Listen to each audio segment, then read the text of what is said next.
Di sebuah tempat yang jauh dari jangkauan manusia, terbentanglah hutan lebat yang disebut Hutan Aruna.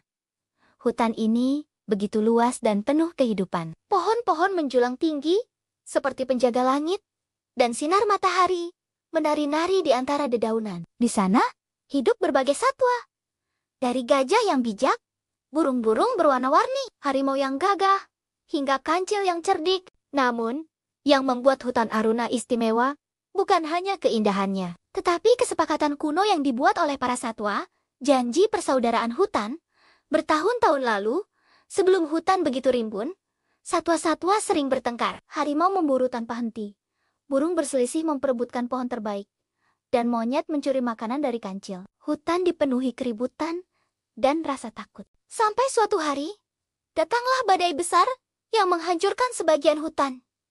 Banyak hewan kehilangan rumah, air sungai meluap, dan pohon-pohon tumbang. Satwa-satwa yang sebelumnya saling bermusuhan, kini harus berlindung bersama. Di tengah bencana, muncullah seekor gajah tua bernama Gajapati. Ia berdiri di tengah padang luas, dan dengan suara yang dalam, ia berkata, "Kita bertengkar, kita saling menyakiti, dan kini hutan memberi peringatan. Bila kita ingin bertahan, kita harus bersatu." Maka, mereka membuat janji persaudaraan hutan, yang berbunyi, "Kami, para penghuni hutan Aruna, bersumpah untuk hidup berdampingan, menjaga hutan, dan satu sama lain selamanya." Sejak hari itu, semuanya berubah. Hari-hari berlalu dengan damai. Burung-burung membantu menyebar biji pohon. Kera-kera menjaga pohon buah agar tidak dirusak. Harimau dan macan tutul berburu dengan aturan, hanya mengambil yang perlu, dan tidak menyakiti satwa yang lemah atau sedang mengasuh anak. Kancil menjadi pengatur masalah kecil. Ia cepat dan pandai bicara. Ia menyelesaikan pertengkaran, misalnya antara landak dan musang, yang berebut sarang kosong. Di tengah semua itu, sungai yang bernama Sungai Rimba menjadi pusat kehidupan. Airnya jernih, tempat bermain anak-anak satwa, minum para penghuni, dan kadang tempat berkumpul saat senja untuk bercerita. Namun, damai tak selalu abadi. Suatu pagi, burung elang yang biasa terbang tinggi melihat sesuatu di kejauhan. Asap. Semakin hari, asap itu makin dekat. Manusia mulai menebangi hutan. Pohon-pohon besar mulai roboh, dan suara mesin mengusik kedamaian Aruna. Para hewan panik. "Apakah janji kita masih cukup kuat melawan manusia?" tanya Kijang pada Gajapati. Gajapati, yang kini sudah tua dan berjalan perlahan, menjawab, "Kita tidak akan melawan mereka dengan cakar atau taring, tapi dengan kebijaksanaan." Maka para hewan pun berkumpul dan membuat rencana. Kancil menyelinap ke kamp manusia dan mencuri sehelai peta. Di peta itu tampak rencana pembukaan lahan besar-besaran. Burung hantu dan kelelawar terbang malam-malam, menebarkan biji pohon yang disimpan di tempat-tempat baru. Mereka ingin menciptakan hutan baru sebelum yang lama hilang. Gajah-gajah memindahkan air dari Sungai Rimba untuk mengairi tanah gersang di ujung hutan. Namun, yang paling mengejutkan adalah tindakan si burung murai yang setiap hari berkicau dekat perkemahan manusia. Ia meniru suara bayi menangis, suara alat rusak, bahkan suara orang minta tolong.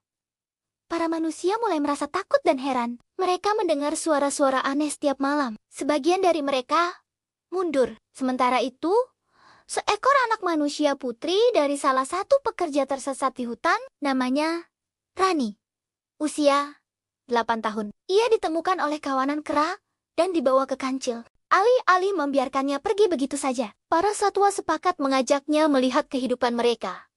Harmoni, kebersamaan, dan kerjasama. Rani melihat harimau tidur berdampingan dengan Kijang, melihat burung memandikan landak, dan melihat hutan yang tak pernah sepi, namun tak pernah kacau. Ketika ayah Rani menemukannya, ia mendengar cerita luar biasa dari anaknya.